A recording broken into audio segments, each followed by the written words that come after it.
If you've been watching my videos, my recent videos, you'll have seen that I was going to explain to you and show you how I'm going to fix this. You've probably been racking your brain on how's Joe going to fix that without putting a block in there and wedging something in there and putting this back up. Now, I didn't do this, and that's something that I'm going to show you in the few next videos. But first, before that, I'm going to show you the proper way to install a grab bar first, and I'm going to use a little goodie that I found at the store that if you can't find grab bar backing, what to do about it. And after you watch those, you might have some sort of idea how Joe is going to fix this one. Coming up. Well, what do we have here? Looks like a couple grab bars that need to be installed on the wall around the toilet.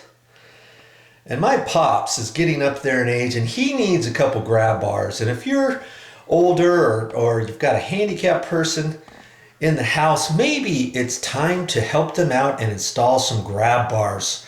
Here's the toilet. We're going to install one above the toilet tank, and we're going to install one on the edge here. That's what our project is all about. You want to learn how to do that? Stick around. Now, first off, let's talk about these grab bars. You can get stainless steel grab bars too. My pops has decided on white. And the reason why I'm going to put white in here is because somebody else installed a grab bar in his other bathroom and it was white. Okay, and that's going to match your toilet. But just remember, when you get white, for some reason, those cost more than the stainless steel. I don't know why. They were about $10 more per grab bar for the white ones as opposed to the stainless steel. Now you can put, I've got an 18-inch grab bar here and a 24-inch. You measure that from center to center at the ends, and that one's 18 inches. And the one over here off to the left is a 24-inch. Okay, and that's what they've got in the other bathroom. Hi. Hey. Okay, so there's a 24-inch. This one here is a 24-inch, and that one's going to be installed next to the toilet on the side above the toilet paper holder. Now you can get these. Is there a proper size length that you have to get? They've got 18-inch, 24-inch, I think 32-inch, 36-inch, 42-inch, 48-inch. Just kind of depends on your preference as to what you have and what you feel comfortable with on installing up here. Now there's no code when you're doing residential. On commercial, there's a code. You have to be 2 feet out from the front edge of a toilet for the end of the grab bar. Then it has to be at least 42 inches from there going off to the left, and it has to be level 33 inches to 34 inches from the ground up to the center of the grab bar. Well, in residential, you don't have those requirements. You can basically put these wherever you want. Okay, we could have chose a longer one here above the toilet, but I'm putting an 18-inch because that's what they have on the other side. So I'm going to split the difference on the toilet tank and line it up with the toilet tank and center it on there. 18 inches, and I'm going to measure up 38 inches from the ground up to the center because that's how their other one is. Okay, so do you have to go up 38 inches? No, you don't have to go up 38. See how high 38 is? You don't have to go up. Here's 38 right there.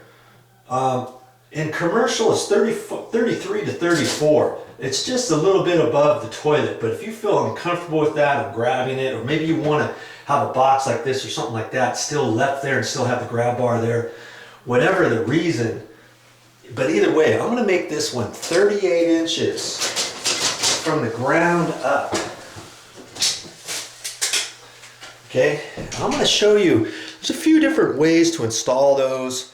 Now, one way, obviously, is you want to try to hit studs if you can, but the studs are not necessarily going to be exactly where you've got the grab bar, right? So if that's the case and you want to put it centered, I'm going to center it, and if I don't hit any studs, I don't think I'm going to.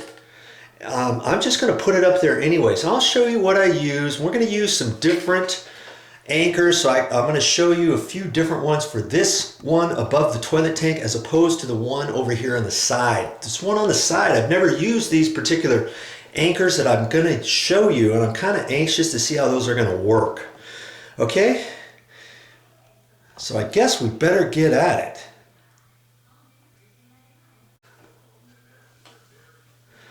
Hey, this is what you see when you're in my parents' bathroom. Isn't that kind of cool? It's Marilyn Monroe, and when you go up real tight, it's all kinds of pictures. I don't know if you can see that or not. It's just certain pictures of different things. You see?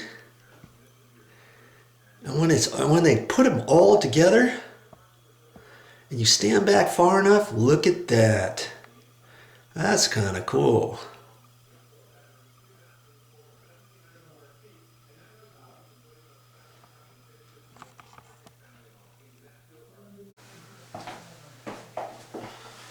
Okay, well, newsflash, I'm going up 37 and a half. I measured it more closely, and I always like to measure to the center of a grab bar because it's easier to mark rather than top or bottom or anything like that, because you always know where the center is based on your screw pattern or whatever, okay? So I'm going to end up going 37 and a half from the ground up. Now the first trick on these type have concealed screws, and it has a little cover that snaps over that. Some grab bars don't have that. This is pre-finished, and then you run the screws in there and you see the 3 screws. The backing plate looks a little different than this, obviously. Okay, but the first thing on these is, how the heck do you pull these off?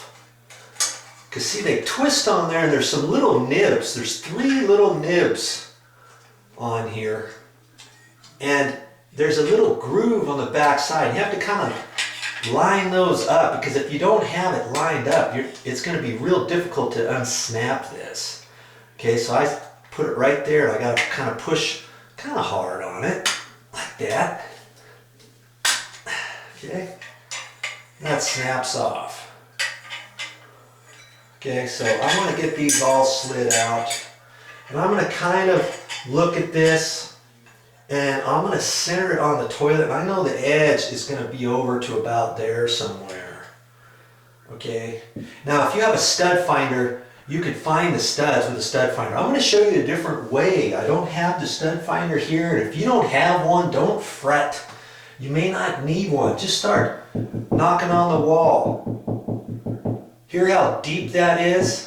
That's hollow space, and you can tell if you just keep coming over. When you hit a stud, it's going to kind of go up higher. Right there, and you'll be able to feel it with your knuckle, your finger, whatever. Because see, then it goes back down. Hear that? It's hollow. There's the stud right there. Right in there, the stud is 1.5 inches, so I can feel it there, and I can also feel it there. See that?